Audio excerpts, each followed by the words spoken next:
बेटा, मैं तो उठते बैठते यही दुआ करती हूँ कि तुम्हारी औलाद हो जाए। आप बस मेरे लिए दुआ किया करें, मुझे आपकी दुआओं की बहुत ज़रूरत है। हाँ हाँ बेटा, मुझसे ज्यादा खुश कौन होगा। वासे का मुंह सुबह से बहुत खराब था। बस सर झुका के नाश्ता किया और फिर ये जा वो जा।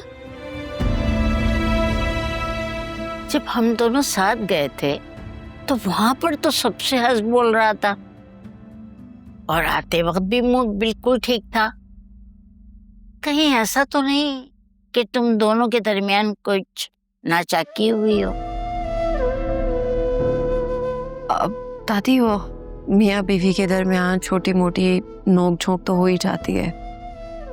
सब कुछ ठीक है, आप बेफिक्र रहिए।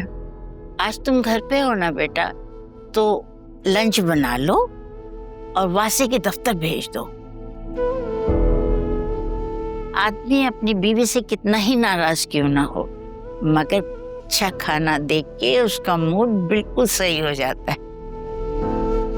दादी, हम औरतें आदमियों के बारे में कितना सोचती हैं ना। उनका मूड खराब है तो ये करो, उनका मूड अच्छा है तो वो करो, उन्हें गुस्सा आ रहा है तो ये मत कहो, अगर वो थके हारे घर पर आ रहे हैं तो वो मत करो। मर्द तो कभी भी औरतों के बारे में इतना नहीं सोचते, तो फिर औरतें ही क्यों? हम अपने बेटों को मजबूत बनाने के चक्कर में जज्बात से आरी कर देते हैं, इसलिए वो बिल्कुल अपने जज्बात दिखा नहीं सकते, बता नहीं सकते। अगर तुम उनसे ये कहोगी कि ये दरवाजा बंद हो गया है और हथौड़ी लाके तोड़ दो, तो वो फौरन तोड़ देंगे। लेकिन अगर उसे मनाना पड़ जाए बेगम को, तो वो घंटों बैठ के सोचता रहेगा। इसलिए मेरी तुमको एक नसीहत है कि तुम्हारा बेटा हो तो ऐसा हरगिज नहीं बनाना, ठीक है ना? इंशाल्लाह। अल्लाह तुम्हें सेहतमंद औलाद दे, आमीन। अच्छा, अब चलो, बहुत बातें हो चुकी, चल के नाश्ता करो और जल्दी से लंच बनाने की तैयारी में लग जाओ। अच्छा, तो मैं चलती हूँ और तुम फौरन उठकर मेरे पीछे पीछे आ जाओ। जी।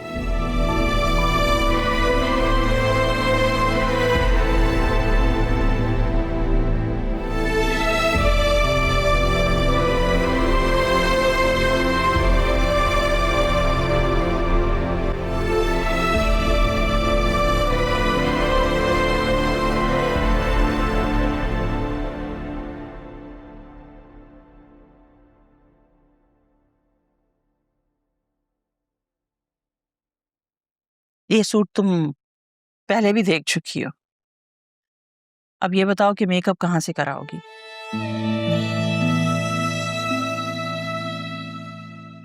शान तो इतना हैंडसम है, मैं चाहती हूँ कि तुम भी बहुत खूबसूरत लगो, समझी? मम्मी, मैंने अभी उमैर की डेथ को एक्सेप्ट नहीं किया। क्या हम प्लीज इस निकाह को कुछ महीनों और एक्सटेंड कर सकते? मुझे अभी नहीं करना है निकाह। तुम जितनी जल्दी इस गम से निकल आओ तुम्हारे लिए उतना ही अच्छा है, क्योंकि आज नहीं तो कल मैंने तुम्हारी शादी तो करनी ही है। जितना लंबा ये गम मनाओगी, खुद को उतनी ही उलझन में डालोगी। मम्मी, आप प्लीज मेरी मुश्किल को समझने की कोशिश करें। क्योंकि मैं समझना ही नहीं चाहती। मेरी नजर में ये कोई मुश्किल बात नहीं है। और तुम भी अब ये रोना धोना बंद करो। कल अनीता तुम्हारी दादी से कह रही थी कि शान तुमसे बात करना चाहता है। मुझे नहीं करनी किसी से बात, मेरा दिल नहीं चाहता। जाहिर है माँ का दिल दुखाया है तो यही दिल किसी अच्छे काम के लिए इतनी आसानी से कैसे आमादा होगा? क्या आप मुझे माफ नहीं कर सकती? तुम्हारी माफी के लिए कुछ शराइत हैं, मान लो। मान तो गई हूँ, हाँ तो कर दिए मैंने निकाह के, और क्या करूं जिससे आप खुश हो जाए? हाँ तो दिल से मानो ना, दिल से इस नए रिश्ते को कबूल करो। वो लोग बहुत अच्छे हैं जूनी, तुम्हें बहुत खुश रखेंगे। तुम तो उमर को भी भूल जाओगी।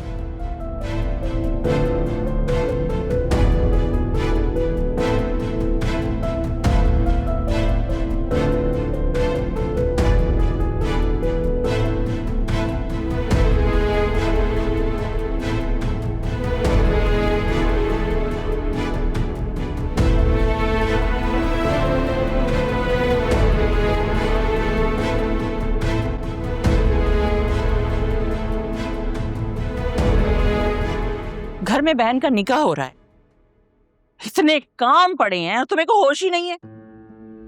आप मेरा और फिजा का निकाह भी करवा दे। तुम्हारा दिमाग तो ठीक है, मैं कभी उसको बहू बना के इस घर में नहीं लाऊंगी। मम्मी मैं आपसे इजाजत नहीं दे रहा, आपको अपना फैसला सुना रहा हूँ। हाँ तो जाओ, ब्याह कर ले आओ जाके उसे। मैं हरगिज उसका रिश्ता मांगने नहीं जाऊंगी। आखिर आपको मसला क्या है? यही ना कि वो अगवा हुई थी। हाँ, क्योंकि मैं आंखों देखी मक्खी नहीं निकल सकती। ऐसी लड़की को बहू बना के घर में नहीं लाऊंगी जिसके ऑलरेडी 1000 आशिक हो।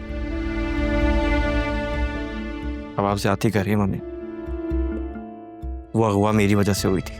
बस कर दो, वो अपनी हरकतों की वजह से अगवा हुई थी। मम्मी आपको मेरी बात माननी ही होगी। नहीं मानूंगी, और खबरदार जो आइंदा मुझसे ऐसी कोई बात भी की तुमने तो।